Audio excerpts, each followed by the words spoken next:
Позаботимся о природе вместе. Посадим легкие планеты. В этом году создаем леса на площади более 300 гектар. В основном эти наши традиционные местные древесные виды. Это сосна, ель.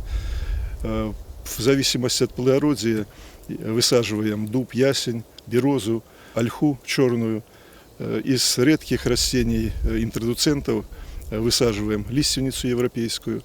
Весь этот посадочный материал мы выращиваем у себя на питомнике в Воробьевском лесничестве, где работают 10 человек наших лесоводов, которые обеспечивают себя вот этим специфическим посадочным материалом. Откликнулись принять участие в акции работники предприятий и организаций района, индивидуальные предприниматели. Мы дали информацию о том, что будут проходить акции. Многие откликнулись. Вот, в частности, Слуцкий райисполком изъявил желание, и они будут участвовать. Слуцкое отделение Белгостраха примут участие в акции частники, которые перерабатывают древесину, которые оказывают услуги по заготовке древесины. В частности, ИП «Бородин», ИП «Савич», ИП «Матюшонок», ООО «Будгресс». Традиционно в акции принимают участие школьники. Они наиболее активная, сознательная часть нашего общества, которые будут воспитываться на этих традициях порядка, чистоты.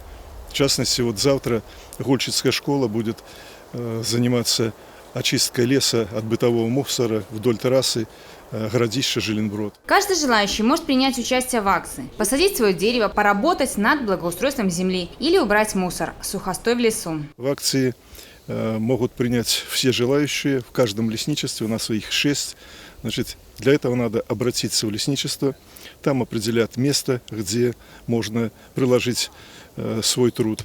Дадут посадочный материал, инвентарь, ну и человек отработает и получит удовольствие и пользу. В прошлом году во время акции «Неделя леса» работники Слуцкого райисполкома высадили саженцы сосны и березы. Более 90% насаждений принялись и укрепились. Вот на этом участке были произведены посадки сосны. И вот мы видим этот результат. Они имеют довольно высокую приживаемость. И на этом участке со временем будет нормальный лес. Ну и люди, которые принимали участие, проезжая здесь и помня о том, что они здесь приложили свой труд, они могут увидеть результат своего труда. А сколько нужно времени для того, чтобы вот она стала вот такой? Первые годы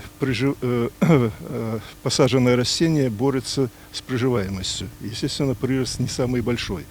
Когда она уже прижилась, значит, в первом году прирост не самый большой, а второй, третий, четвертый, то есть она может до 50-70 сантиметров, мутовка, которая формируется, она может на такую высоту прирастать. И уже в возрасте 7 лет эти насаждения смыкаются в роду и междурядье, и тогда эти посадки переводятся в лесопокрытую лесом площадь. Завершится акция 4 апреля. Екатерина Никитина, Игорь Стрижкин, Слуцк ТВ.